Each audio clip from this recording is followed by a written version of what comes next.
नालागढ़ के तहत सैनी माजरा के पास सरसा नदी में बेलगाम उद्योगों द्वारा छोड़े गए प्रदूषित पानी ने हजारों की तादाद में मछलियों को मौत की नींद सुला दिया। सोमवार शाम अचानक मछलियों के मरने का सिलसिला शुरू हुआ। कुछ ही देर में दूर दूर तक मृत मछलियां पानी के ऊपर दिखाई देने लगी और नदी किनारे ढेर लग गया। प्रवासी कामगारों को जब इसकी भनक लगी तो वे नदी किनारे पहुंचे और मछलियों को बोरियों में भरकर ले गए। आशंका जताई जा रही है कि किसी बेलगाम उद्योग द्वारा अचानक प्रदूषित जहरीला पानी नदी में बहने से जल जीवों की मौत हुई है। पर्यावरण प्रेमियों ने इस मामले की सूचना एसडीएम नालागढ़ के माफर्त राज्य प्रदूषण नियंत्रण बोर्ड को दी। सूचना मिलने पर बोर्ड के अधिकारियों ने सरसा नदी का दौरा किया और पानी व मृत मछलियों के सैंपल लेकर जांच के लिए भेज दिए। बताया जा रहा है कि जैसे ही प्रवासी लोगों को सरसा नदी में मछलियों के मरने की खबर मिली, प्रवासी सरसा में टूट पड़े। राज्य प्रदूषण नियंत्रण बोर्ड के सदस्य सचिव आदित्य नेगी ने बताया कि बोर्ड की टीम ने सरसा नदी का दौरा कर पानी व मृत मछलियों के सैंपल लेकर जांच के लिए भेज दिए हैं। अगर जांच रिपोर्ट में किसी उद्योग की लापरवाही सामने आई तो उसके खिलाफ कड़ी कार्रवाई की जाएगी।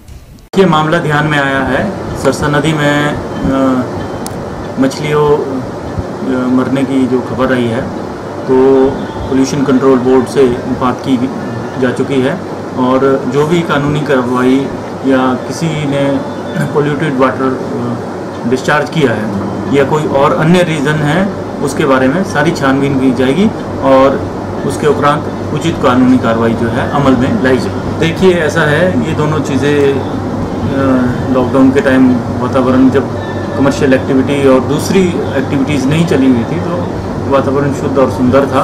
तो अब जैसे कमर्शियल एक्टिविटीज़ और जीवन नॉर्मल होने जा रहा है हो रहा है तो स्वाभाविक है थोड़ा पोल्यूशन तो होगा ही।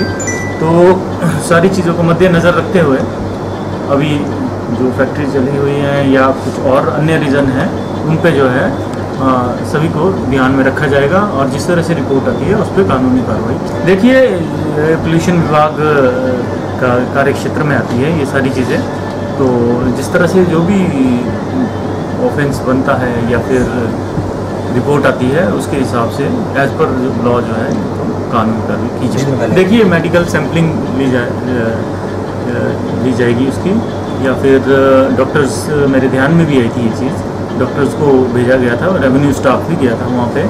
वो फॉरेंसिक रिपोर्ट से या फिर जो पोस्टमार्टम रिपोर्ट है उस पर जो भी रिपोर्ट आएगी उस पर देखा जाएगा। ये मछली पड़ती है ना, जब पानी आता है तो कंपनी वाले गंदा पानी छोड़ देते हैं केमिकल वाला और ये मछली सारी मर जाती है। हर साल ऐसे ही होता है। जो अभी पहली बरसात पड़ी है और इसी में देखो कितनी मछली मरी है, मछली मरी है। अभी सारा नदी मछली से खाली हो गई है। अभी कंपनी वाले पानी छोड़ते जाएंगे इसी नदी में और हमारे पशु भी चलते हैं, उनको भी नुकसान होता है। उनको कई दफ़ा सूचना दीजिए और उन्होंने हमने नहीं दी सूचना, लेकिन पहले कई दफ़ा हुआ है ऐसा। दिव्य हिमाचल टीवी के लिए बीबीएन से विपिन शर्मा की रिपोर्ट।